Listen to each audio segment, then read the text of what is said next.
Bonjour à tous, j'espère que vous vous portez bien et vos finances aussi.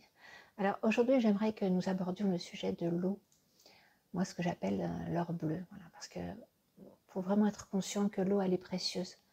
Alors l'idée en fait c'est de réduire notre consommation. Alors attention, hein, ça ne veut pas dire malheureusement automatiquement réduire notre facture, parce que là pour le coup je pense que c'est pas non plus quelque chose qui va diminuer. Alors autant s'y préparer dès maintenant, d'accord. Et puis voilà, moi je vous propose qu'on regarde un petit peu ensemble ce que moi je mets en place, mais comme toujours, ça n'engage que moi. Et bien évidemment, je suis preneuse de vos trucs et astuces, hein. N'oubliez pas, je prends. Voilà, je me suis amusée à écrire l'eau parce que voilà, c'est quelque chose dont on a vraiment besoin. Donc, j'ai cherché un petit peu dans les différentes langues comment ça pouvait se dire. Et j'ai trouvé que certains mots étaient jolis. Voilà.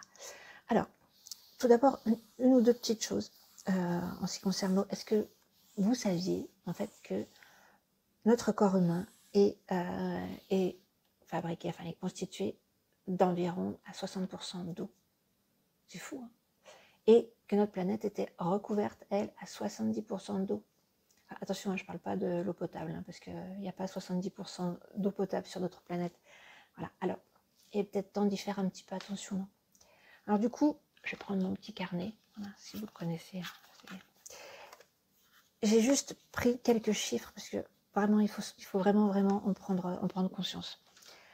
Une chasse d'eau, en moyenne, c'est toujours une moyenne, c'est entre 7 à 12 litres. Un lave-vaisselle, pour ceux qui ont la chance d'en avoir un,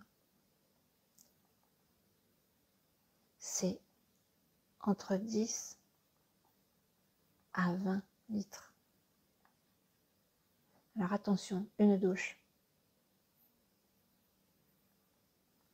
de 5 minutes, c'est pas grand chose, 5 minutes. C'est entre 20 à 30 litres. Et sachez que les pommeaux économiques, normalement, font du 12 litres à la minute. Voilà. Et aussi un lave-linge. Oh, pardon. C'est entre 45 à 110 litres. Et tout ça, dans la majorité des cas, vraiment dans la majorité des cas, c'est de l'eau potable.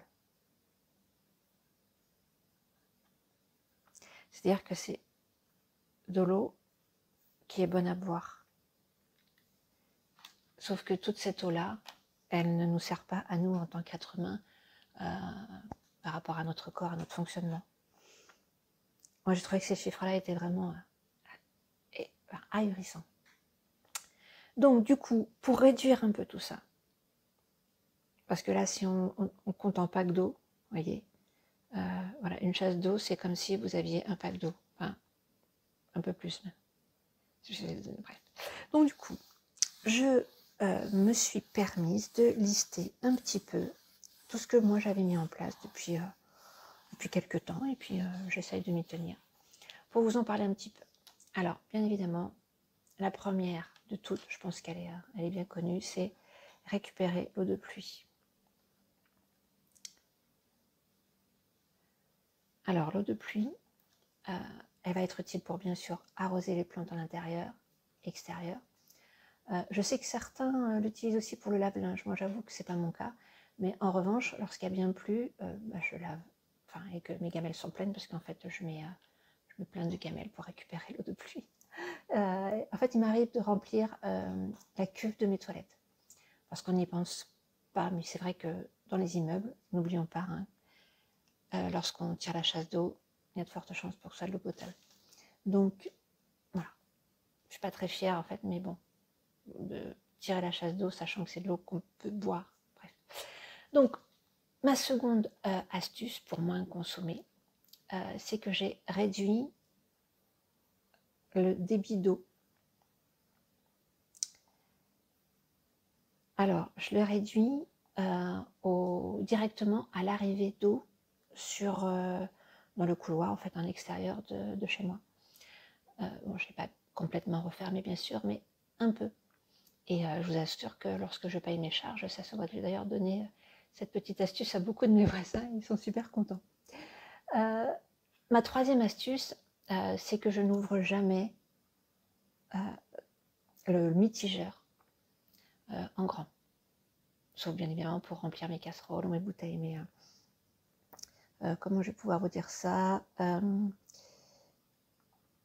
ne pas ouvrir le mitigeur.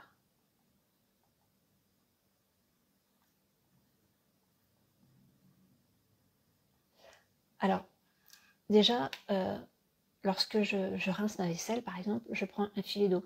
Ça me permet de bien vérifier que ma vaisselle a été propre, qu'elle a été nettoyée partout. Et en plus, de ne pas éclabousser partout. Mais aussi, il y a un petit truc, je ne sais pas si vous le saviez, mais moi, j'ai dans ma chaudière une petite réserve d'eau.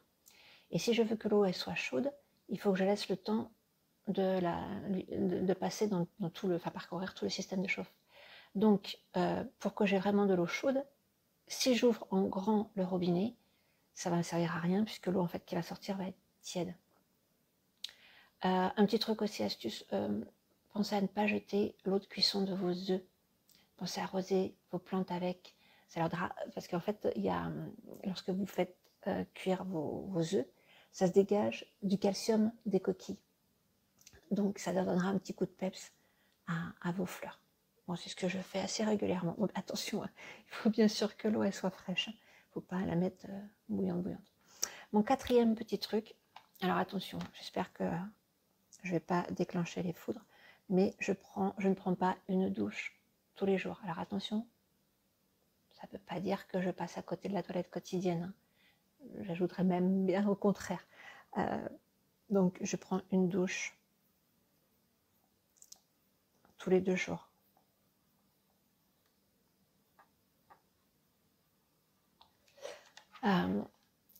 Et en fait, je me suis rendu compte que, il y a de ça quelques temps, que finalement, lorsque je prends une douche, je ne fais pas du tout attention à ma consommation d'eau. Ça, c'est sûr. Voilà, je prends ma douche, mais je ne fais vraiment pas du tout attention. En fait, parce que, voilà, comme tout le monde, j'adore l'eau. Et en fait, j'ai tendance à la laisser couler vraiment plus que nécessaire. Alors, du coup, j'ai opté pour la toilette de ce qu'on appelle dans le temps, comme on dit, hein, avec le fameux gant de toilette. Et là, c'est étrange, mais j'ai l'impression d'être plus propre. En fait, je frotte un peu plus, et puis je suis plus organisée. Alors, je lave, j'essuie, je m'habille, voilà, comme pour la vaisselle en fait. Et ensuite, bon, j'avoue que l'été, je passe un petit peu, voilà, des fois je prends pas une douche tous les jours, mais bon, j'avoue que je réduis un petit peu plus la toilette au gant de toilette, parce que c'est vrai que voilà, une bonne douche fraîche pour le soir, c'est vrai, j'avoue, hein, ça permet de s'endormir. Mais voilà, je ne sais pas si vous avez connu, je vous ai ressorti ça, je ne sais pas si vous connaissez. En fait, lorsque j'étais toute petite, nous, on n'avait pas d'eau chaude. On avait, voilà, à la ferme, on avait juste de l'eau fraîche. Et donc, on faisait chauffer de l'eau dans des grands, ils étaient très, très grands, hein, dans des grands, je ne sais pas comment ça peut, comme des grands vases comme ça. Et on faisait nos toilettes là-dedans. Et ça ne veut pas dire pour autant qu'on était sale, vraiment. Hein. Et donc, on se rinçait les cheveux et le corps, voilà, avec ce genre de choses comme ça. Et on n'était pas, voilà, on n'était vraiment pas plus sale que d'autres. Et également maintenant que, donc, lorsque je prends ma douche, je fais un petit truc aussi. Et ça, je sais qu'il y a beaucoup de personnes qui le font. Parce qu'en fait, l'eau de ma douche, finalement, surtout en été, elle est peu savonneuse et voilà, ça va, elle n'est pas très très sale non plus. Alors du coup, je la réutilisais pour nettoyer par exemple mes tongs, mes pots de fleurs, les marches de dehors. Enfin, c'est de l'eau qui n'est pas vraiment sale. Faut pas, enfin, celle qui est sale, bien évidemment, je la réutilise pas, mais celle qui est, voilà, quand même relativement claire, parce que mon corps n'est pas si sale que ça. Donc oui, il m'est arrivé également de la réutiliser pour nettoyer le sol de la cuisine. Je sais qu'il y en a aussi qui la réutilisent pour la mettre dans la cuve des WC. Moi, j'avoue que pour l'instant, je ne le fais pas. Mais voilà, si l'eau vraiment devient trop chère, c'est peut-être quelque chose que je ferai également. Alors, un petit aparté. Voilà, je vous avoue tout ça, mais voilà, c'est pas pour recevoir des commentaires haineux. Vous savez, voilà, on est ici pour échanger avec nos trucs, nos astuces pour réduire nos dépenses et puis essayer de s'en sortir le mieux possible chaque mois. Donc, voilà, si vous ne souhaitez pas dialoguer, c'est pas grave. Voilà, je vous invite à ne pas me laisser de message et c'est vraiment pas grave. Ok? Allez, on reprend. La cinquième astuce, elle va peut-être paraître évidente, mais peut-être pas finalement. En fait, c'est que je bouche mon lavabo ou mon évier. Alors, hop, également la baignoire. Pardon. Alors, parce qu'en fait, c'est vrai que j'ai vu vraiment beaucoup de personnes, par exemple, lorsqu'elles font la vaisselle, elles mettent du produit juste sur l'éponge et on fait couler l'eau. On fait couler. Mais, non. Alors que c'est si simple de mettre, voilà, dans l'évier, on met de l'eau, on met du produit vaisselle et puis on nettoie, on savonne notre vaisselle. Alors, pour ceux qui n'ont plus de bouchon, je me permets de vous montrer ça. Alors, parce que je l'utilise pour ma baignoire, parce que en fait le bouchon ne ferme plus. Alors, c'est un petit truc en plastique, un petit bouchon en plastique universel. Et en fait, avec il y a, vous voyez, il y a 4 dimensions. Donc, moi, pour ma douche, pour ma baignoire, c'est ça. Voilà. Mais je sais que pour mon évier de cuisine, ça va être celui-là. D'accord? Ce qui va vous permettre que même si vous n'avez plus de bouchon pour votre baignoire, votre évier, etc., et il va s'adapter à tout, à tous vos éviers, tout. Moi, j'ai trouvé ça super sympa. Sinon, également, si par hasard, vous savez, ce que s'appelle une bombe, je crois, lorsque vous essayez de le fermer à fond, il y a toujours un petit filet d'eau qui sort. Truc et astuce, vous le prenez, vous le mettez à l'envers. Moi, j'ai fait ça pour celui de la salle de bain. Et je le mets à l'envers, parce que j'arrive jamais à le mettre vraiment à fond. Et l'eau, elle coule toute seule. Donc, voilà. Petit truc et astuce de mamie. Voilà. On en était au numéro 5. Alors, mon truc numéro 6, alors ça, je pense que c'est à destination des peut-être un peu plus jeunes. J'ai vu, parce que voilà, il y a beaucoup de gens qui viennent chez moi, lorsque vous vous lavez les dents, j'ai vu des personnes se rincer en mettant directement la bouche au robinet. Ouais, moi je trouve pas très... Enfin bref. Alors, pensez juste qu'il y a des verres à dents. Et c'est pas uniquement pour mettre le dentifrice et la brosse à dents. C'est également pour s'en servir.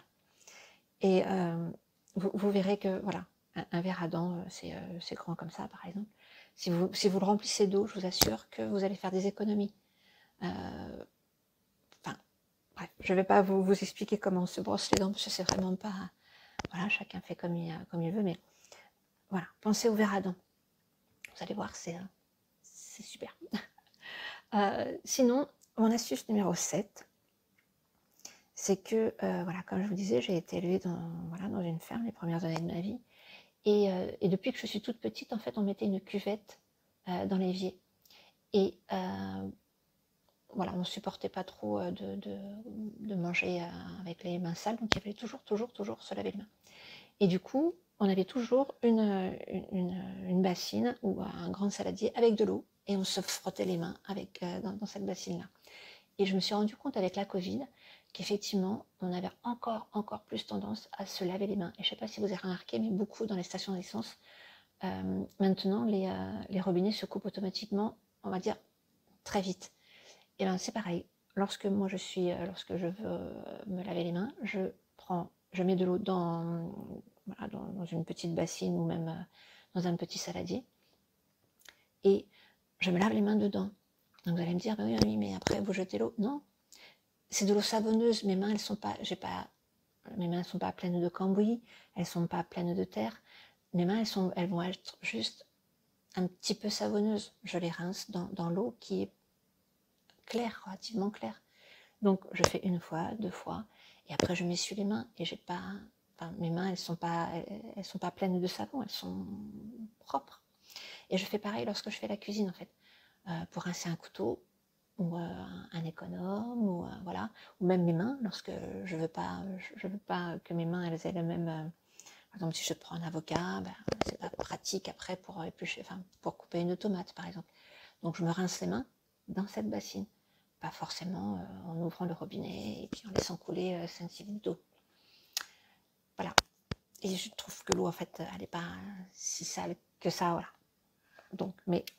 Donc je prends toujours une petite bassine d'eau.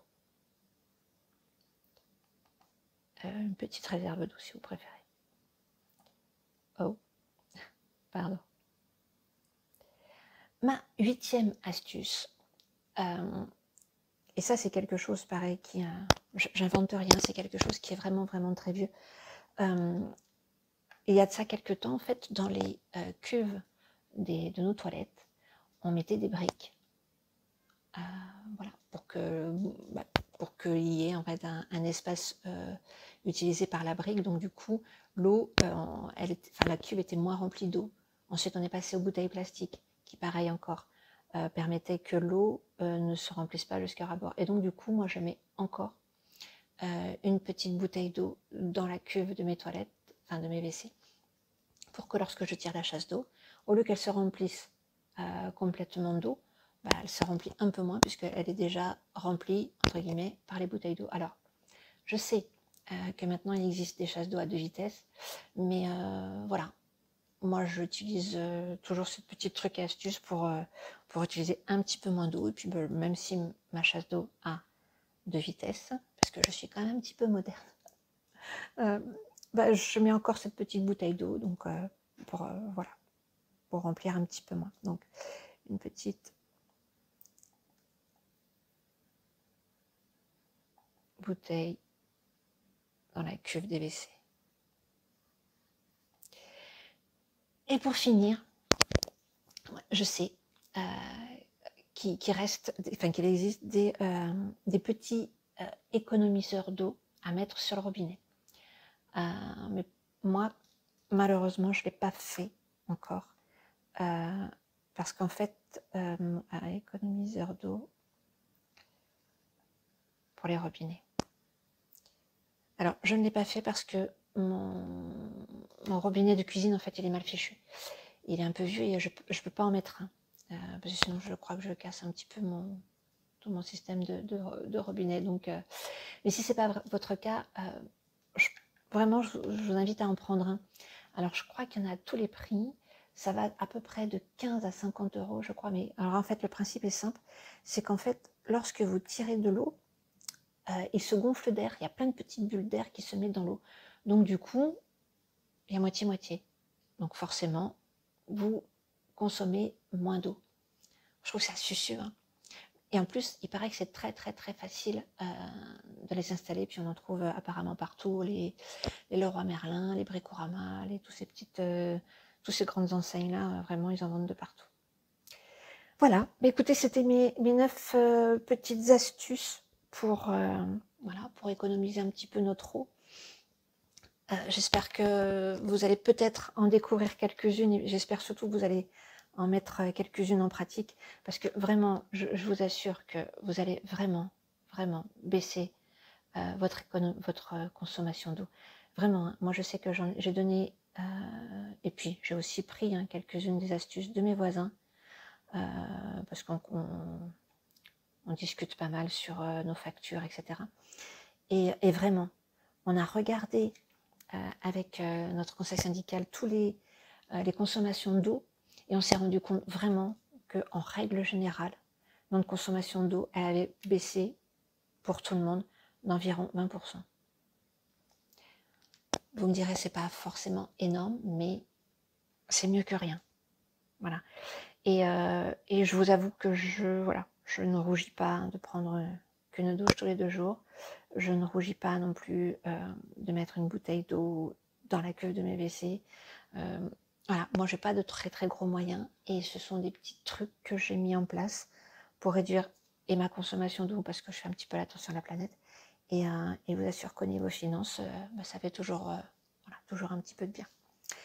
Écoutez, j'espère que vous avez passé un bon petit moment avec moi et que vous allez peut-être mettre 2-3 petites choses en route. N'hésitez pas dans les commentaires à me dire si vous aussi, vous avez trouvé des trucs et astuces pour réduire votre consommation d'eau. Vraiment, je suis preneuse. Et comme je vous dis, cette chaîne, elle est là pour vivre, pour qu'on échange, voilà, pour qu'on puisse trouver tous ensemble des astuces, des petits trucs et puis qu'on partage. Surtout, c'est ici, on partage beaucoup. Je vous dis à très très vite. Prenez soin de vous, bien évidemment de vos finances et de ceux qui vous entourent, y compris de vos petits animaux. Je vous dis à très très vite. Au revoir.